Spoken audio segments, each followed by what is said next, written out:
Morning everybody, Silbolt here, back on a very cold Thursday morning, hence the great big jumper, and actually the other jumper underneath it. Going to be doing, as per the title page, Scrapper. G1 Constructicon, forming of course Devastator, and continuing my eventually will be 7-part review of the Constructicons. Now then, Scrapper is the leader of the Constructicons.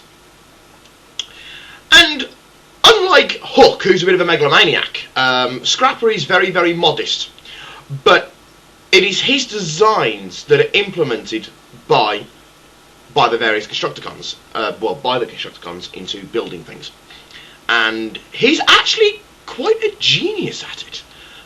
He's very intelligent, and he knows almost instinctively what works and what doesn't.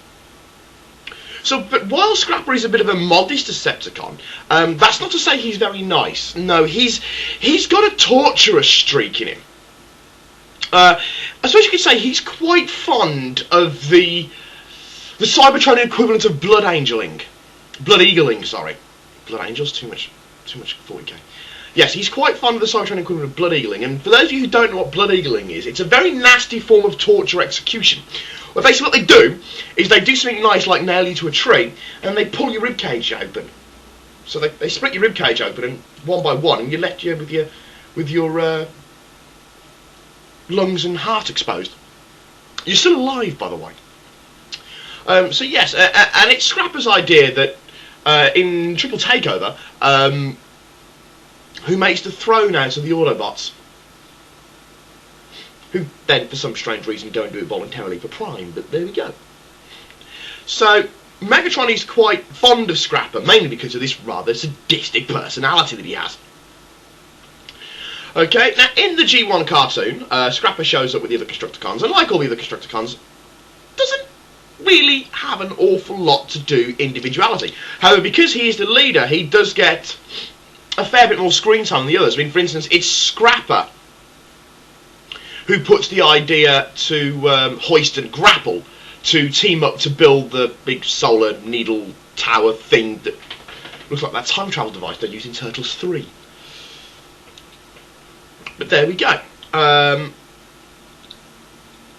It is Scrapper that usually gives the command to transform into Devastator.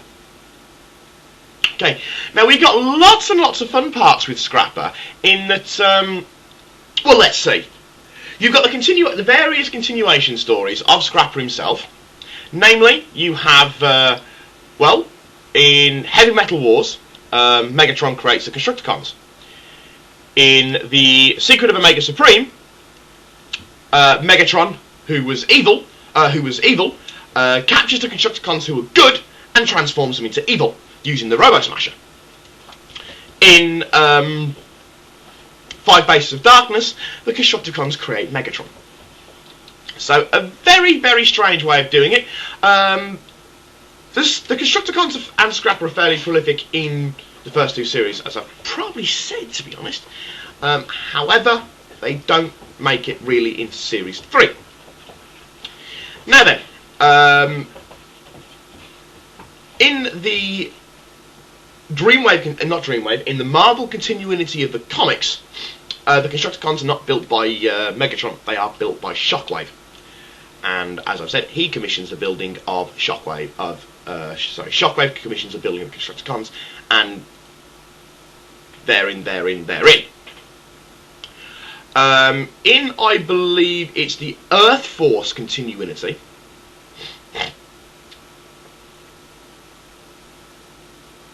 No, it's the Classics continuity. Yes, in the Earth Force continuity, they don't actually do anything. They just happen to be there.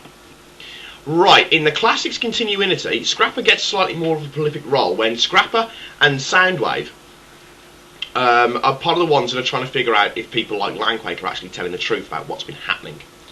It was Scrapper that announced to Megatron that an anomaly in South America, which is very reminiscent of the G1 episode where they all go to Peru, after they dig Skyfire out of the ice and use him for a taxi service. I wonder if you ever got a fee for that. Okay, but again, not an awful lot to do with it. And it's one of the things that they've always done with the with a lot of the combiner groups. Well, not so much with all the combiner groups. The Autobot combiner groups, a lot of them, well, at least the leaders do get very individual character developments. You know that Silverbolt would make an excellent Autobot leader. You know that Hotspot has very good qualities about him. Not so much Scattershot, because Scattershot's a bit of a nutjob brawler. But even some of the other Decepticon leaders, combiner leaders, like Motormaster, get quite a bit of extra added screen time. Scrapper never really does. There's not an awful lot to him. For instance, in the IDW Dreamwave series, as I believe I've said, I'm not entirely sure if I have though, Scrapper and the other Constructicons, the combiner groups stayed out of the war because they tipped the balance of favour too much. Scrapper is approached by Ratbat to get involved in the fight, and, well, he does, and that it's in War Within Volume 2, I believe, spews the whole Devastator versus Defensor. Because then the Protector bots have to get involved to stop Devastator. And it really does point out in blatant brutality why the combiners were told to stay out of it. Now then, Scrapper hasn't come back into any of the series, though there is a Classics. Oh no, sorry, he has. He was part of Classics Devastator. The dog's just opened the back door. I was wondering why I could feel a draft. Blast, it's cold now. Oh great, pneumonia. Just what I need. No, just bring up good lung. Anyway. And he's a retelling of... He's a recolour. I think it's Energon Sludge. Is it? I can't remember now for the Energon ones, mainly because I don't have Energon Maximus. The only one I really want is Superior Maximus.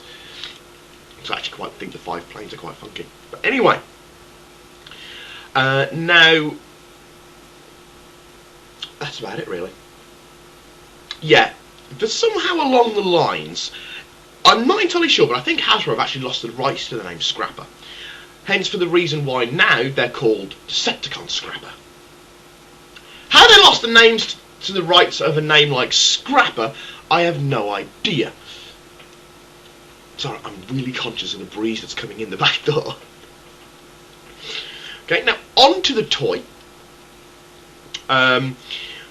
Scrapper is of course one of the Constructicons, as is blatantly obvious. I don't know why I just said that. And it has this thing on it, right? I'm going to see if I can show you now. Now you see, I don't know if you can see it. Hang on, I've got the screen on my face. There we go. It's those little bits just... You can't really tell. There's these 2 little pin things just there that move and slide out and slide in. And I'm guessing that it's so that you don't tilt the bucket lever too far back. But other than that, I don't know. Right. Okay. I was going to say that my Scrapper, the head doesn't fit in the thing properly. But, obviously, it does. It's very stiff. Okay. Scrapper, he's probably my least favourite of all the Constructicons, because, well, he's the most blah. You know, he is the most blah of all of the toys.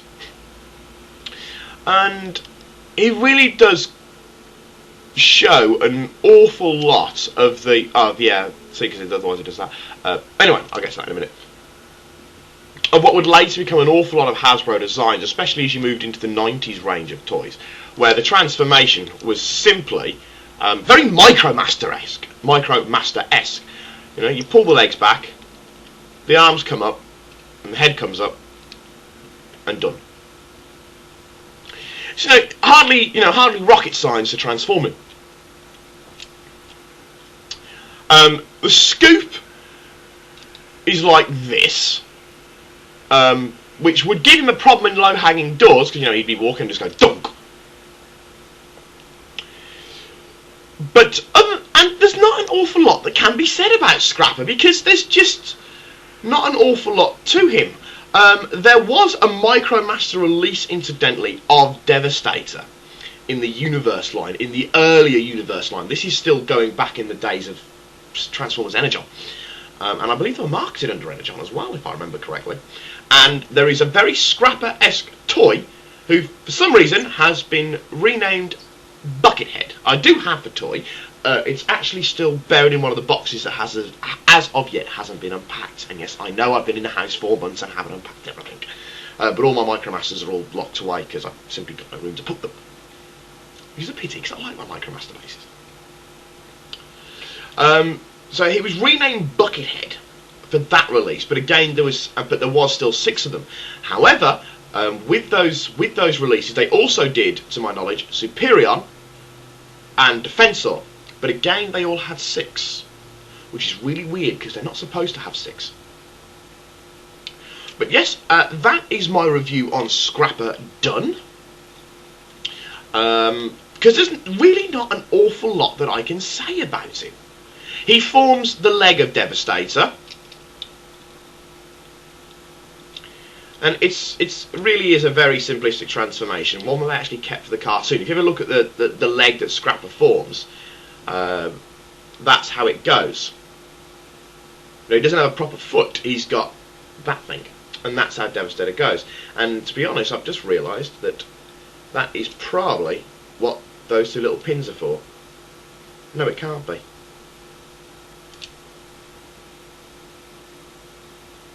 Yes, it is. You pull them out to their furthest extent, and they keep the shovel in place, so it doesn't do that as Devastator, and the whole thing goes. Okay. But that's it for Scrapper. I shall be back soon enough with another review on another Transformer. But for now, this is Silverbolt signing off, saying au revoir, adios, auf Wiedersehen, and I'm going to go shut my door.